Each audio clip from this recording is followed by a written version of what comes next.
Assalamualaikum warahmatullahi wabarakatuh, sahabatku semua. Kembali lagi di channel saya. Semoga semuanya selalu dalam keadaan sehat ya. Dan di video kali ini kita akan membuka diskusi dengan pertanyaan, apakah Islam itu harus masuk ke dalam politik atau apakah politik itu harus Islami? Nah, dari sini muncul dua istilah yang sering dipakai tapi jarang dipahami secara mendalam, yaitu Islam politik dan politik Islam. Keduanya terdengar mirip, hanya beda susunan kata. Tapi, kalau kita telusur lebih jauh, ternyata perbedaan itu bukan soal semantik aja. Ia menyimpan makna filosofis, ideologis, bahkan konsekuensi praktis yang sangat mendasar, baik bagi umat Islam sendiri maupun bagi demokrasi. Mari kita mulai dari definisi dua kata tersebut. Islam politik atau political Islam secara sederhana adalah paham atau gerakan yang bertujuan untuk menjadikan Islam sebagai dasar sistem politik dan pemerintahan. Dalam kerangka ini, Islam tidak hanya sebagai sumber nilai moral, tetapi juga sebagai ideologi kekuasaan. Kelompok-kelompok yang mengusung Islam politik biasanya ingin mendirikan negara Islam, menerapkan syariat secara formalistik, dan melihat politik sebagai kendaraan utama untuk mewujudkan tatanan Islam yang utuh. Mereka bilang yang kafah, baik simbol maupun substansinya. Di sisi lain, politik Islam adalah kegiatan politik yang berdasarkan nilai-nilai Islam tanpa harus menjadikan Islam sebagai ideologi negara. Politik Islam lebih bersifat etis daripada ideologis. Cendekiawan kontemporer seperti Dulay An-Naim menjelaskan bahwa Islam should inspire the moral vision of the state, but it should not be imposed as state law, yang berarti nilai-nilai Islam seperti keadilan, kejujuran, kesejahteraan itu harus membimbing politik, bukan menjadikannya alat untuk mendominasi. Jika kita telusuri dari sejarahnya, secara historis, Islam politik berkembang sebagai respons terhadap kolonialisme dan krisis identitas umat Islam di abad ke-19 dan 20, ketika kekhilafahan Utsmaniyah runtuh pada tahun 1924. Banyak umat Islam yang kehilangan kepercayaan diri. Di saat bersamaan, sistem politik Barat mulai masuk ke dunia Islam melalui kolonialisme, sekularisasi, dan demokrasi liberal. Gerakan-gerakan seperti Ikhwanul Muslimin di Mesir dan Jamaat-e-Islami di Pakistan lahir sebagai upaya mengembalikan supremasi Islam ke dalam kehidupan publik. Mereka menolak sekularisme dan ingin agar Islam mengatur semua aspek termasuk negara. Namun disinilah letak problematikanya. Ketika Islam dijadikan ideologi negara, maka keragaman pandangan dalam Islam tereduksi. Islam menjadi satu suara tunggal, biasanya suara elit politik yang sedang berkuasa. Berbeda halnya dengan gagasan politik Islam yang sudah ada sejak zaman Rasulullah SAW, tetapi tidak dalam bentuk ideologi negara. Politik Rasul adalah politik etis yang berbasis musyawarah, keadilan, perlindungan terhadap minoritas, dan sebagainya. Buktinya adalah Piagam Madinah. Di situ politik Islam adalah soal menciptakan tatanan sosial yang adil dan damai, bukan soal dominasi syariat secara formalistik terhadap manusianya atau terhadap konstituennya.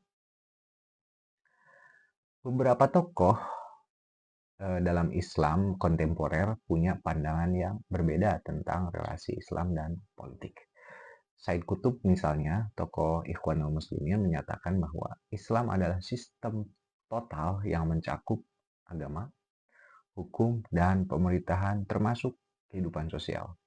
Antara agama dan negara, dalam bukunya Ma'alim Fitorik, ia menekankan pentingnya penegakan hukum Allah dalam kehidupan publik. Namun pandangan ini banyak dikritik oleh cendekiawan muslim lainnya. Contoh di Indonesia ada Nurholis Majid atau Cak Nur. Beliau menyatakan dengan tegas, Islam yes, partai Islam no. Bahkan bagi Cak Nur, Islam tidak boleh disandra oleh satu partai atau kelompok saja. Islam adalah value, nilai, bukan bendera politik.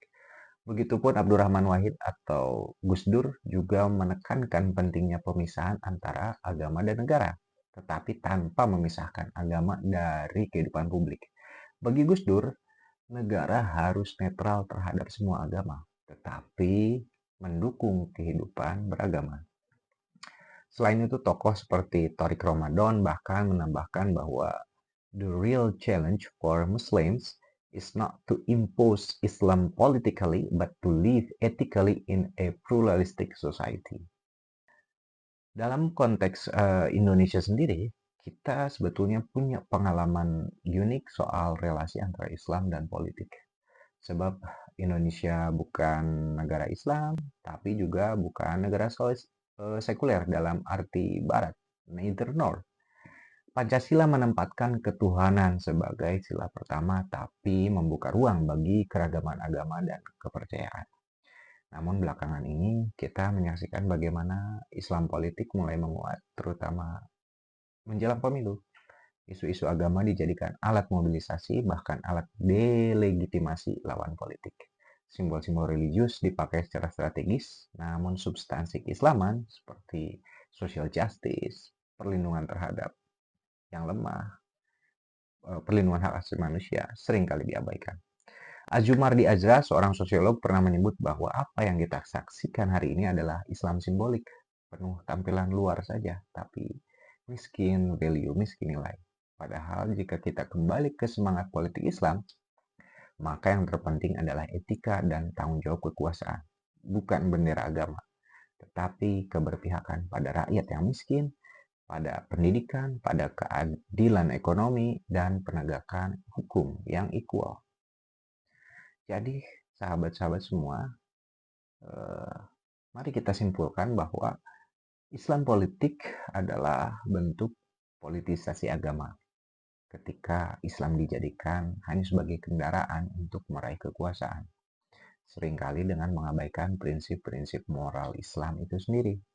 Sementara politik Islam adalah bentuk pengabdian nilai-nilai Islam dalam ruang politik. Politik bukan untuk menegakkan simbol agama, tapi untuk memperjuangkan keadilan, kesetaraan, dan kesejahteraan semua warga negara.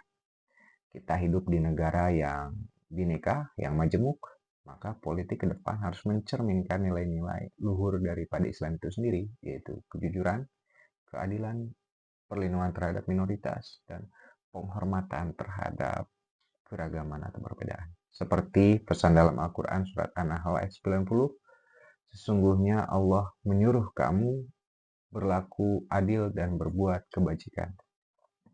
Inilah prinsip utama dalam politik Islam. Keadilan dan kebajikan, bukan dominasi dan monopoli kebenaran. Saya percaya masa depan politik Indonesia bisa lebih sehat jika kita belajar membedakan antara menjadikan Islam sebagai alat politik dan menjadikan nilai-nilai Islam sebagai panduan dalam berpolitik. Terima kasih sudah menyimak. Jangan lupa like, komen, dan subscribe. Bagikan juga video ini kalau memang dirasa bermanfaat. Wassalamualaikum warahmatullahi wabarakatuh.